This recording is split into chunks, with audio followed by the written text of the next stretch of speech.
প্রিয় দর্শক মণ্ডলী, এই মুহূর্তে একটা খুব মর্মান্তিক দুর্ঘটনা। এই গাড়িটা একেবারে সনিতা প্রজেক্ট যে আসতে সোনপুরের দিকে, সেই টার্নিংটাই কিন্তু একেবারে উল্টে পড়ে রয়েছে। কিন্তু এই গাড়ির যে চালক, তাকে কিন্তু আমরা এখনও দেখতে পাইনি। এখানে এসে আমি এই রাস্তা দিয়ে আসছিলাম।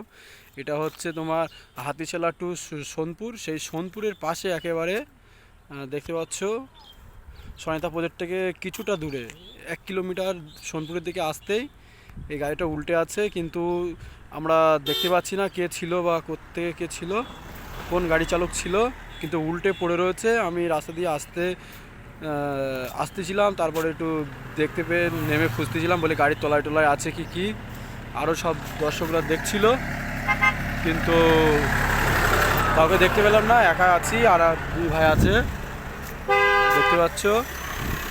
সবাই নেমে দেখছিলাম কিন্তু খুঁজে পাচ্ছি না। কেউ যদি যোগাযোগ হয় অবশ্যই এইখানে এসে খোঁজ করবেন বা যোগাযোগ করবেন। ভ্যানওয়ালাটা খুঁজে পাওয়া যাচ্ছে না, সকলেরই প্রশ্ন ভ্যানওয়ালা কোথায়। কিন্তু ভ্যানওয়ালার যে ভ্যান চালক, তাকে কিন্তু পাচ্ছি না। হয়তো এখানকার কিছু স্থানীয় লোক হয়তো হসপিটালে নিয়ে যেতেও পারে, তো ইতিপূর্বে এখনও জানা যাচ্ছে না। দেখুন সকলেই দেখছে, কিন্তু বিষয়টা কি, বিষয়টা হচ্ছে হয়তো কোনো গাড়ি চেপে দিয়েছে পাল্টি খেয়ে। হ্যাঁ হ্যাঁ, ওরমই একটা বিষয়।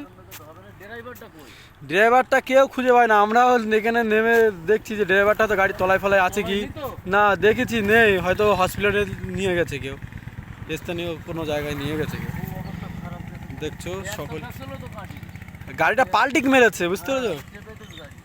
হ্যাঁ, কোনো সরু রাস্তা টার্নিংয়ে মনে হয় রানিংয়ে আসছিল, চেপে দিয়েছে, ব্যালেন্স ঠিক না করে উল্টে দিয়ে একেবারে সোনপুরের কাছে। সোনপুর এখান থেকে 1 কিলোমিটার, আর সনিতা প্রজেক্টও এখান থেকে প্রায় 1 কিলোমিটার, মিডিলে পুরো। দেখতে পাচ্ছ গাইস? হ্যাঁ হ্যাঁ, দেখতে পাচ্ছ টার্নিংটায় পুরো গাড়িটা উল্টে আছে। যোগাযোগ করলে এখানে চলে আসো। ধন্যবাদ, সকলে ভালো থাকবে।